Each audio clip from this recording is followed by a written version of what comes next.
खुशियों से बर्दाश्त नहीं कर सके, लेकिन उन्हें पता चला कि वे उसे नहीं रोक सकते। उस पर कोई गलती पिलातुस को नहीं मिला। हेरोदेस उसे मार नहीं सका, मौत उसे ठहरा नहीं सका और कब्र उसे पकड़ नहीं सका। वही मेरा राजा है, यीशु, यीशु, यीशु।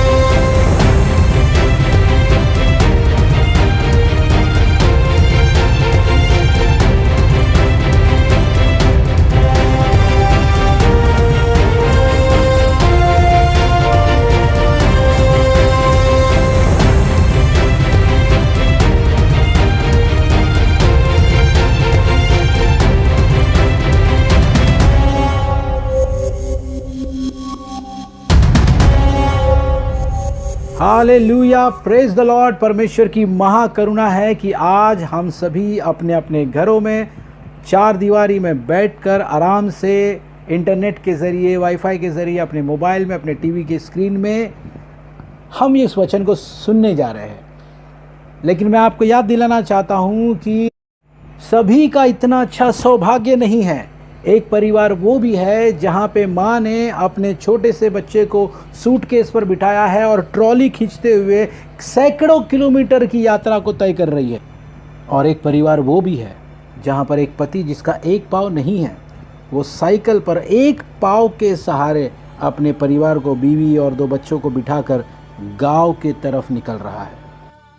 हमारे देश में नॉर्मली मई के महीनों में स्कूलों को छुट्टी दी जाती है और उसका एक सबसे बड़ा कारण ये है कि यहाँ पे मई के महीने में इतनी धूप होती है कि गर्म हवा, जिसे लू कहते हैं, वो चलती है। और इस गर्मी में, तपती हुई गर्मी में, क्या बड़े, क्या बूढ़े, क्या बच्चे, क्या जवान, क्या औरतें, सब दोपहर में भी नंगे पैर चल रहे हैं अपने घर तक पहुंचने के लिए। और अगर ऐसे क्रिटिकल हालात में भी आप अपने घर में सुरक्षित हो, आप अपने परिवार के साथ खुश हो, तो हे इज़राइल की संतान, इस बात को जान ले कि ये परमेश्वर की महाकरुणा का फल है। तो आप जिसे अपना भाग्य समझ रहे हो, कईयों के लिए वो सौभाग्य है। तो आइए आगे बढ़ने से पहले इसी बात के लिए परमेश्वर का धन्यवाद करें, उसकी आराधना करें, उसकी स्तुति करें, उसकी महिमा करें, अपने मन से कहे, हे मेरे मन, यहोवा को धन्य कह और उसके किसी उपकार को ना भूलना। वही तो तेरे सब अधर्म के कामों को क्षमा करता और तेरे सब रोगों को चंगा करता है। वही तो तेरे प्राण को नाश होने से बचा लेता है और तेरे सिर पर करुणा और दया का मुकुट बांधता है। वही तो तेरे लालसा को उत्तम पदार्थों से तृप्त करता है मेरे मन, यहोवा को धन्य कहे। अगर आज हम अपने इर्द गिर्द के आवाज़ों पे ध्यान दें, भले वो हमारे पड़ोस में हो या टीवी में हो या सोशल मीडिया पे हो, तो दो सवाल उभर के आ रहे हैं। पहला, न जाने ये संकट कब खत्म होगा। दूसरा, न जाने ये संकट कैसे खत्म होगा। How will this crisis and. Number 2, when will this crisis and. पवित्र शास्त्र कहता है कोरिन्थियों की किताब में, उसमें यानी यीशु में हम परमेश्वर की धार्मिकता बन गए। In him we are made the righteousness of God.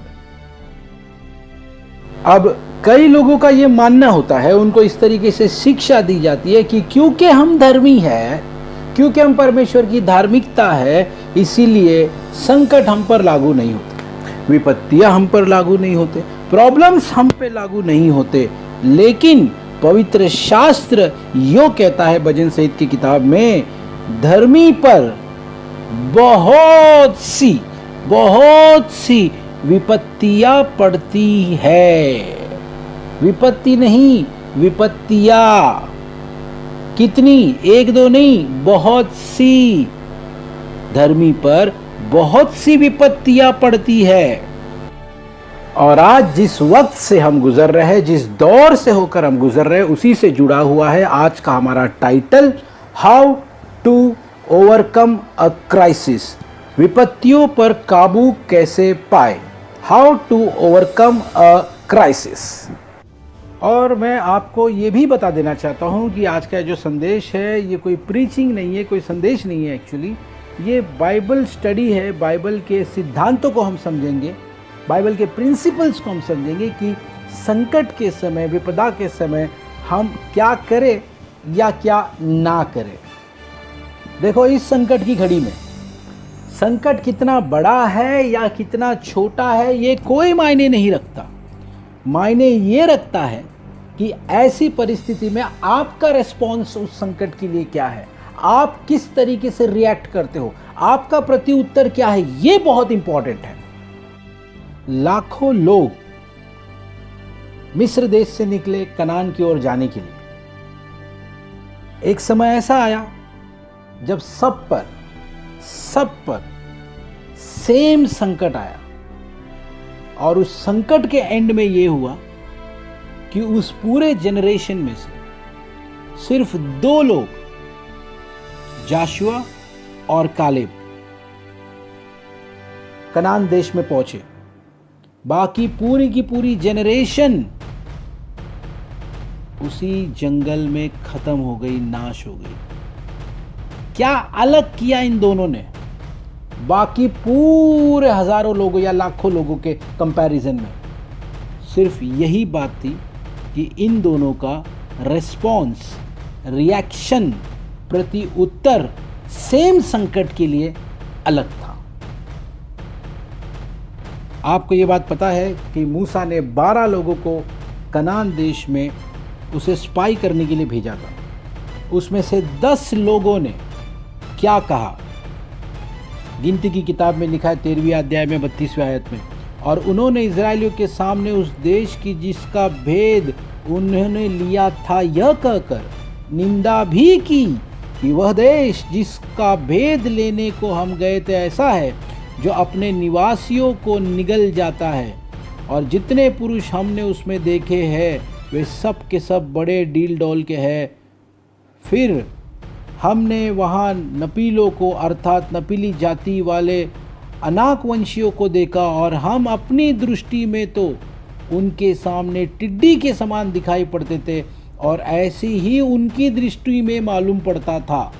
अब ये बात तो 10 लोगों ने कहा, अब उनका सुन के पूरी इज़राइल ने देखो क्या कहा। तब सारी मंडली चिल्ला उठी और रात भर वे लोग रोते ही रहे। रेस्पॉन्स सुनो। और सब इज़राइल मूसा और हारून पर बुड़बुड़ाने लगे, और सारी मंडली उनसे कहने लगी कि भला होता कि हम मिस्र ही में मर जाते व इस जंगल ही में मर जाते। और उसके बाद आगे सुनो, और यहोवा हमको उस देश में ले जाकर क्यों तलवार से मरवाना चाहता है? हमारी स्त्रियां और बाल बच्चे तो लूट में चले जाएंगे। क्या हमारे लिए अच्छा नहीं कि हम मिस्र देश को लौट जाए? और आगे सुनो, फिर वे आपस में कहने लगे, आओ हम किसी को अपना प्रधान बना ले और मिस्र को लौट चले। पूरी मंडली का रिस्पॉन्स ये है। और अब सुनो जाशुआ और कालेब का रिस्पॉन्स कैसा था। जिस देश का भेद लेने को हम इधर उधर घूम कर आए हैं वह अत्यंत उत्तम देश है, और यदि यहोवा हमसे प्रसन्न हो तो हमको उस देश में जिसमें दूध और मधु की धाराएं बहती है पहुंचाकर उसे हमें दे देगा। इसका मतलब ये नहीं है कि बाकी सब लोग झूठ बोल रहे थे, बाकी सब बिल्कुल सही बोल रहे थे। फर्क सिर्फ इतना है, वो सब लोग वो बोल रहे थे जो उनकी नैसर्गिक आंखें उनको बता रही थी, लेकिन जाशुआ और कालेब विश्वास के चश्मे से चीजों को देख रहे थे। इसीलिए इन दोनों ने वो बातें कही जो इन्होंने विश्वास के चश्मे के द्वारा से देखा। और यही है हमारा सबसे पहला प्रिंसिपल, सबसे पहला सिद्धांत put on the lens of faith. During crisis put on the lens of faith. संकट के समय विश्वास के चश्मे को पहन लो. विश्वास के चश्मे को पहन लो. यह हमारा पहला सिद्धांत है. इसको नोट कर लो, इसको लिख लो.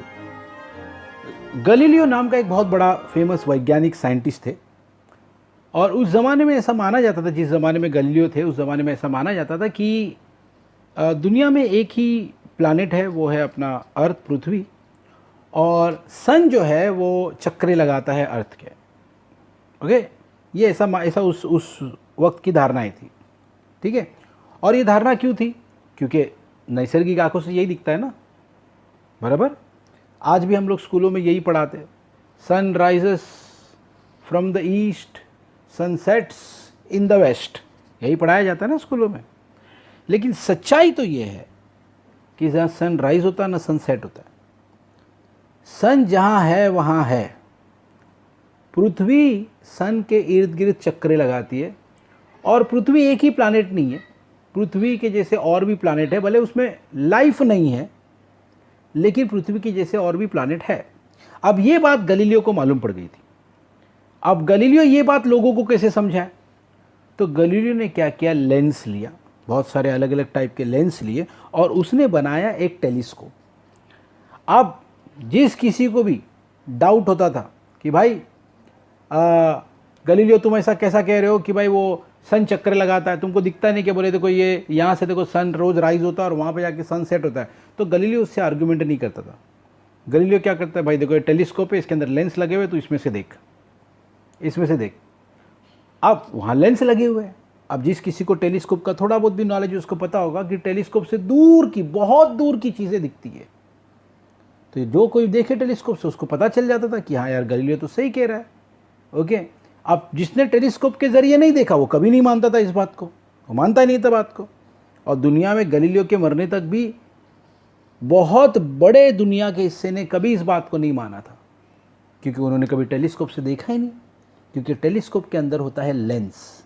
इसीलिए हमारा पहला पॉइंट यही है, put on the lens of faith. जो उस लेंस के थ्रू देखेगा, उस विश्वास के लेंस के थ्रू देखेगा, उसको वो चीज़ें दिखाई देगी जो बाकियों को नहीं दिखाई दे रही. क्यों? क्योंकि उसने लेंस पहना है, वो लेंस के ज़रिए देख रहा है. कभी कभार ऐसा होता है, हमारी बातों को लोग नहीं समझ पाते. लोग बोलते हैं कैसी बातें करता है तू, कैसे अजीब टाइप की बातें करता है.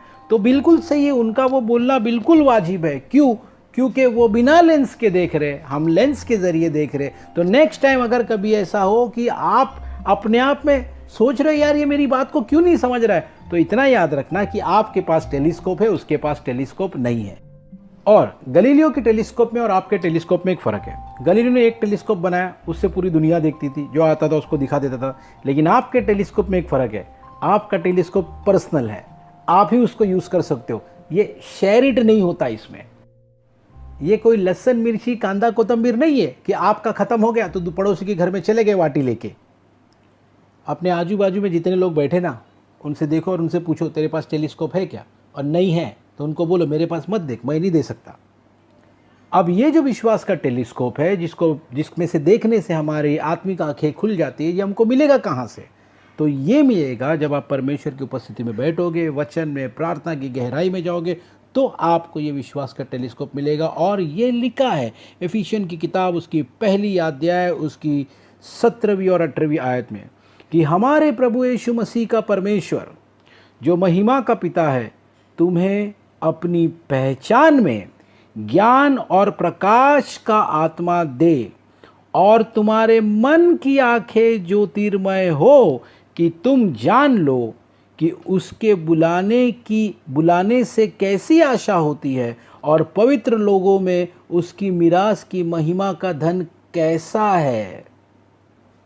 तो हमारा ये जो टॉपिक है, how to overcome the crisis, उसका जो पहला पॉइंट है, सिर्फ पहला ही पॉइंट अभी हमने कवर किया है. और हमारा पहला पॉइंट क्या है? Put on the lens of faith. और अब हम आगे बढ़ेंगे. तो हमारा विषय है how to overcome the crisis, संकट पर काबू कैसे पाए। और उसका हमने सिर्फ अभी पहला सिद्धांत देखा है। अब हम दूसरे सिद्धांत पे जाएंगे। जब आजू बाजू में आपके संकट है, विपत्तियां है और भविष्य को लेकर एक बहुत बड़ा सवाल है, तो go to the altar of God, परमेश्वर के वेदी के करीब जाए। यही हमारा दूसरा सिद्धांत, दूसरा प्रिंसिपल है, go to the altar of God, परमेश्वर की वेदी के करीब जाए। देखो, कहानी हम सबको पता है कि मूसा ने 12 लोगों को कनान देश का भेद करने के लिए भेजा था। उसमें से सभी पुरुष ये कह रहे थे, गिनती की किताब 13वीं अध्याय उसकी 31वीं आयत में लिखा है, उनका ये मानना था, बाकी लोगों का, उन लोगों पर चढ़ने की शक्ति हम में नहीं है। यानी कनान देश में जो लोग हैं उन पर चढ़ाई करने की शक्ति हम में नहीं है। क्यों? क्योंकि वे हमसे बलवान है। और उन्होंने इजराइलियों के सामने उस देश की जिसका भेद उन्होंने लिया था यह कहकर निंदा भी की, देश की निंदा भी की। क्या कहा? कि वह देश जिसका भेद लेने को हम गए थे ऐसा है जो अपने निवासियों को निगल जाता है, और जितने पुरुष हमने उस देश में देखे हैं वे सब के सब बड़े डील डॉल के हैं। फिर हमने वहाँ नपीलों को अर्थात नपीली जाति वाले अनाक वंशियों को देखा, और हम अपनी दृष्टि में तो उनके सामने टिड्डी के समान दिखाई पड़ते थे, और ऐसा ही उनकी दृष्टि में मालूम पड़ते थे। अब इतने सारे लोगों की बातें सुनकर बात तो लग रही कि भाई हाँ, ये तो सही कह रहे हैं। अब आगे जा नहीं सकते, क्योंकि आगे एक ऐसा देश है जिसके बारे में इन लोगों ने बताया कि उसके निवासी बलवान हैं, हम उनकी नज़र में टिड्डियों के समान हैं, वहाँ तो दानव रहते हैं। और पीछे जा नहीं सकते क्योंकि लाल समंदर है भाई, पूरी तरह फंस गए, विपत्ति आ चुकी है, समस्या आ चुकी है, क्राइसिस में हम फंस चुके हैं। अब क्या? आज आप अपने जीवन को टटोल को देखिए, शायद आप में से कोई है जो इस परिस्थिति में आकर, ऐसी परिस्थिति में आकर फंस चुका है कि भाई घर तो भाड़े पे मिल गया है लेकिन रेंट कैसे भरेंगे? अब जून का महीना आ जाएगा तो बच्चों की स्कूल की फीस कहाँ से भरेंगे? प्रमोशन होने वाला था, क्या पता अब होगा कि नहीं होगा। इस महीने इंक्रीमेंट होने वाली थी, क्या पता होगा कि नहीं होगा। बिजनेस के लिए लोन उठाया था, क्या पता उसका ईएमआई कैसे भरेंगे। तो सुनो, उसी 12 में से एक व्यक्ति था कालेब, और कालेब ने क्या कहा सुनिए। गिनती की किताब उसकी 13वीं अध्याय उसकी 30वीं आयत, हम अभी चढ़ के उस देश को अपना कर ले, क्योंकि निसंदेह हम में ऐसा करने की शक्ति है। इंग्लिश में लिखा है, let us go up at once and possess it, for we are well able to overcome it, to overcome it। देखिए, कालेब ने ये बिल्कुल नहीं कहा कि ये बाकी के लोग झूठ बोल रहे हैं, नहीं, उसने कहा कि ये बाकी के लोग बिल्कुल सच बोल रहे हैं। हाँ, वहाँ के लोग दानव की तरह बड़े हैं, हाँ वहाँ के लोग हमसे ज़्यादा बलवान हैं, हाँ वहाँ के लोगों की नज़र में हम शायद टिड्डियों के समान हैं, लेकिन एक बहुत बड़ा फ़र्क है, और वो फ़र्क ये है कि उनके पास परमेश्वर नहीं है और हमारे पास जीवित परमेश्वर है।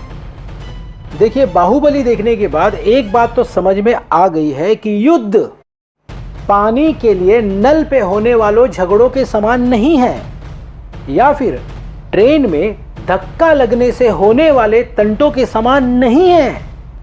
अरे भाई, युद्ध तो युद्ध होता है, उसके लिए तो बहुत सारी प्लानिंग होती है, बहुत सारे योजनाएं बनती है कि घोड़े कितने होने चाहिए, हाथी कितने लगेंगे, रथ कितने लगेंगे, सेना कितनी बड़ी होनी चाहिए, टुकड़ियां कितनी होनी चाहिए, सेनापति कितने होने चाहिए। और इसमें कई दिनों, कई हफ्तों, कई महीनों की प्लानिंग होती है। गिनती की किताब 13वीं अध्याय उसका 30वां वचन, हम अभी, इसका मतलब कि हम अभी जो बात कर रहे हैं इसमें टाइम वेस्ट हो रहा है। ये बात करने के अलावा हम ऐसा करते हैं, हम अभी जाते हैं और उस देश पे चढ़ाई कर लेते हैं। क्यों? क्योंकि निसंदेह, विदाउट डाउट, हम में ऐसा करने की पूरी पूरी काबिलियत है, पूरी पूरी ताकत है, पूरी पूरी शक्ति है। इंग्लिश में लिखा है let us get up at once and possess it, for we are well able to overcome it। तो आपको क्या लगता है, ये सब बातें सुनने के बाद पूरी मंडली खुश हो गई? वाह पास्टर कालेब, क्या संदेश दिया आपने, हम एकदम मोटिवेट हो गए, इंस्पायर हो गए, हम उत्तेजित हो गए, टेस्टिमनी की लाइन लगी हुई है पास्टर, ये सब हुआ? सुनो क्या हुआ। गिनती की किताब 14वीं अध्याय उसकी 10वीं आयत, उसमें लिखा है तब सारी मंडली यानी पूरी कलीसिया, पूरे लोग सब चिल्ला उठे। क्यों चिल्ला उठे? कालेब की जय हो, कालेब की जय हो? नहीं, क्या लिखा है उसमें कि इनको पत्थरवा करो, यानी कालेब को पत्थर से मारो। पागल हो गया है कालेब, कैसी कैसी बातें कर रहा है कालेब, ये हमको भी मरवा डालेगा और हमारे संतानों को भी मरवा डालेगा, पत्थर मारो इसे। देखो, हमको ये बात अच्छे से पता है कि ये कालेब का सेल्फ कॉन्फिडेंस नहीं था, बल्कि गॉड कॉन्फिडेंस था। कालेब तो उन लोगों में से था जो ये कहते हैं मुझे तो निश्चय है कि मेरा छुड़ाने वाला जीवित है। देखिए, हम ये इस बात को बखूबी जानते हैं कि अंत में कालेब और जाशुआ ही वो दो व्यक्ति थे जो प्रॉमिस लैंड को पहुँचे, जो कनान को पहुँचे।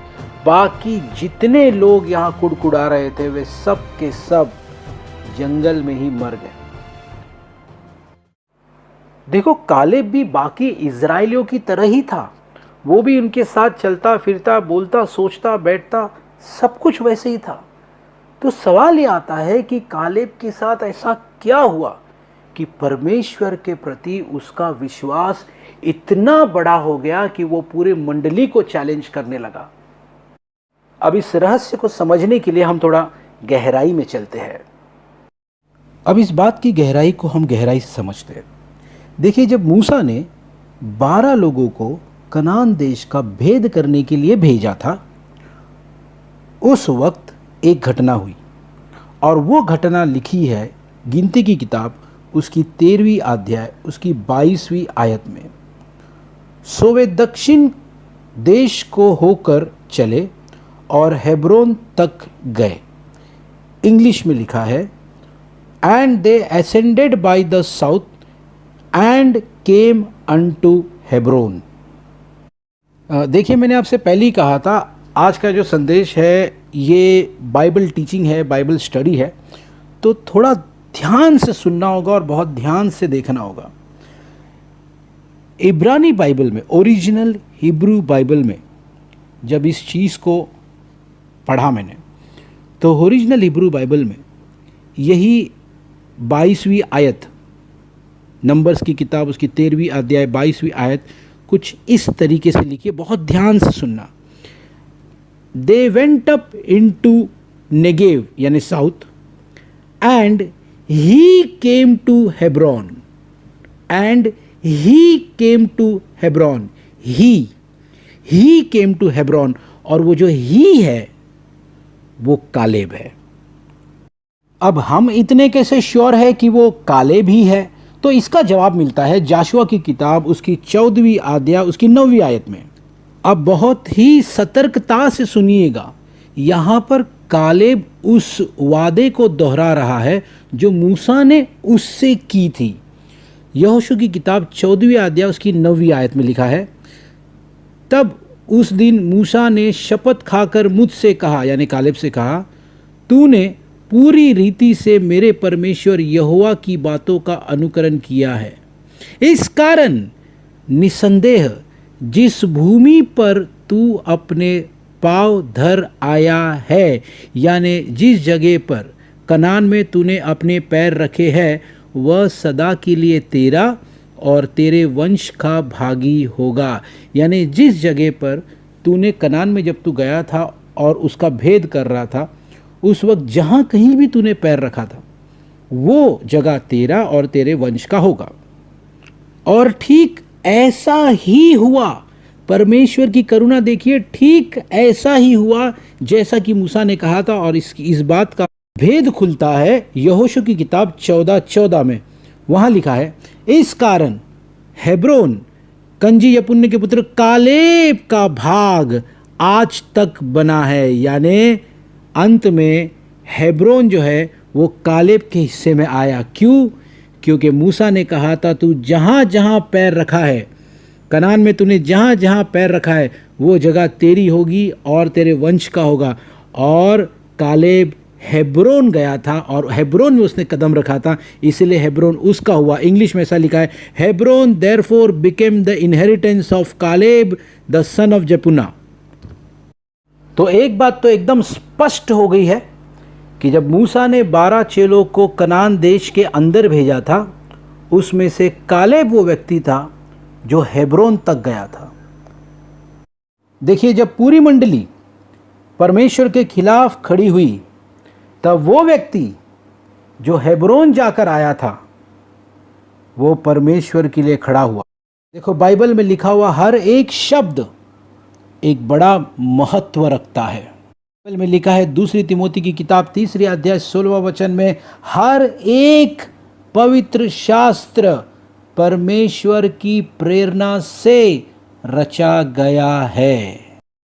देखिए, कालेब का हेब्रोन में जाना बहुत ही प्रामुख्य है, क्योंकि कई सैकड़ों वर्ष पहले इसी हेब्रोन में एक व्यक्ति आया था और उस व्यक्ति का नाम अब्राहम है। और यह बात लिखी है उत्पत्ति की किताब उसकी 13वीं अध्याय और 14वीं आयत में। यहोवा ने अब्राहम से कहा, आँख उठाकर देख, जिस स्थान पर तू है, यानी जहाँ जिस एब्रोन में, जिस कनान में तू है, वहाँ से उत्तर, दक्षिण, पूर्व, पश्चिम चारों ओर दृष्टि कर, क्योंकि जितनी भूमि तुझे दिखाई देती है उस सब को मैं तुझे और तेरे वंश को युग युग के लिए दूंगा। और इतना ही नहीं, परमेश्वर ने उस वक्त अब्राहम से कुछ करने को कहा था। परमेश्वर ने अब्राहम से कहा था, उत्पत्ति की किताब 13वीं अध्याय 17वीं आयत में लिखा है, उठ, इस देश की लंबाई और चौड़ाई में चल फिर, क्योंकि मैं उसे तुझी को दूंगा। तो यहोवा परमेश्वर अब्राहम को एक रिहर्सल दे रहा था कि जिस तरीके से तू आज यहाँ पे चल रहा है, फिर रहा है, कई सैकड़ों वर्ष के बाद जब तू यहाँ नहीं होगा, इसी जगह पर तेरा वंश, तेरे बच्चे यहीं चलेंगे फिरेंगे। बाइबल कहती है तेरी विश्वास योग्यता पीढ़ी से पीढ़ी तक बनी रहती है। और बाइबल यो भी कहती है, व्यवस्था विवरण की किताब उसकी 7वीं अध्याय उसकी 9वीं आयत में, इसीलिए जान रख कि तेरा परमेश्वर यहोवा ही परमेश्वर है, वह विश्वास योग्य ईश्वर है, और जो उससे प्रेम रखते और उसकी आज्ञाएं मानते हैं उनके साथ वह 1000 पीढ़ी तक अपनी वाचा पालता है और उन पर करुणा करता रहता है। और परमेश्वर का इस वाचा के लिए धन्यवाद करते हुए अब्राहम ने उसी हेब्रोन नामक स्थान में परमेश्वर के लिए एक वेदी बनाई। And Abraham built an altar to the God in Hebron. और कालेब का हेब्रोन में जाना यानी परमेश्वर के वेदी के पास जाना। और जब भी हम परमेश्वर की वेदी के पास जाते हैं, सबसे पहली बात हमारा और परमेश्वर का एनकाउंटर होता है। हम परमेश्वर से मेल मिलाप करते हैं, हम परमेश्वर से मुलाकात करते हैं। और दूसरी बात, हम वेदी पर परमेश्वर के साथ कम्युनिकेट करते हैं, उससे बातचीत करते हैं, उससे वार्तालाप करते हैं। और तीसरी बात, जब भी हम परमेश्वर की वेदी के पास जाते हैं, परमेश्वर हमको कॉन्सेक्रेट करता है, यानी परमेश्वर हमको अलग करता है, हमारी सोच को अलग करता है, हमारी बातों को अलग करता है।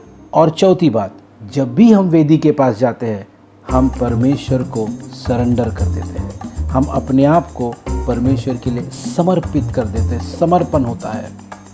हम यीशु मसीह की तरह बोलने लगते हैं, परमेश्वर मेरी इच्छा नहीं बल्कि तेरी ही इच्छा पूरी हो। और पांचवी बात, जब भी हम वेदी के पास जाते हैं, हम सैक्रिफाइस करते हैं, हम हमारे पर्सनल लाइफ में बहुत सारे बलिदान चढ़ाते हैं। और आखिर में सबसे इम्पॉर्टेंट बात, जब भी हम वेदी के पास जाते हैं, हम बदल जाते हैं, हमारी सोच बदल जाती है, हमारी बातें बदल जाती है। इसीलिए बाकी पूरी मंडली इन बातों से डरी हुई थी और इन बातों में उलझी हुई थी कि हम क्या क्या नहीं कर सकते, कालेब की आंखें उन बातों पर थी कि परमेश्वर के द्वारा हम क्या क्या उपलब्ध कर सकते हैं, हासिल कर सकते हैं।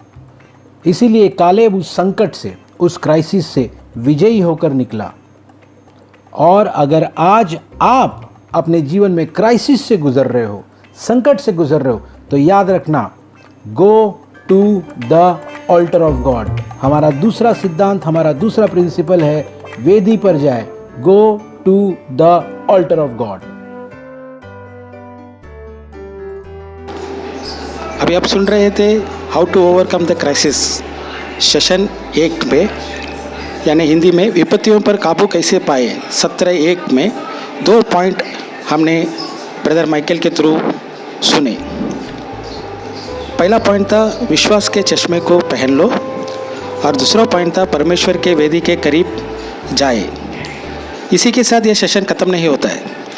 अब सत्र 2 यानी कि सेशन 2 में हम देखेंगे तीसरा पॉइंट, चढ़ाई करो और अपने अधिकार में ले लो, और चौथा पॉइंट, एक और ही आत्मा की व्यक्ति बनो। यह हम अगला रविवार को ब्रदर माइकल के थ्रू सुनेंगे। Hallelujah, praise the Lord. परमेश्वर की महिमा हो, परमेश्वर की कोटि कोटि धन्यवाद। हम सबको इस संकट के समय पर सुरक्षित रखा, इसके लिए हम फिर से एक बार धन्यवाद कहते हैं परमेश्वर को। परमेश्वर की महिमा हो। अगले रविवार फिर से मिलेंगे। Hi, praise the Lord. This is Moses Michael from Glory to Glory Ministries, Mumbra. आशा करते हैं कि परमेश्वर के वचन ने आपसे बात की और परमेश्वर की आत्मा ने आपको स्पर्श किया, क्योंकि बाइबल में लिखा है यशायाह की किताब 55:11 में, उसी प्रकार से मेरा वचन भी होगा जो मेरे मुख से निकलता है, वह व्यर्थ ठहर कर मेरे पास न लौटेगा, परंतु जो मेरी इच्छा है उसे वह पूरा करेगा, और जिस काम के लिए मैंने उसको भेजा है उसको वो सफल करेगा। If the word of God has touched you, kindly do forward it to others, do share it to others. As I always say, freely you receive, freely you give. आप इसको एज इट इज़ उठा के अपनी या दूसरी कलीसिया में प्रचार करें, लोगों में प्रचार करें। There are no copyrights in God's kingdom, क्योंकि ये परमेश्वर का वचन है और परमेश्वर का वचन जिंदगियां बदलने की पूरी सामर्थ्य रखता है। Thank you and God bless you.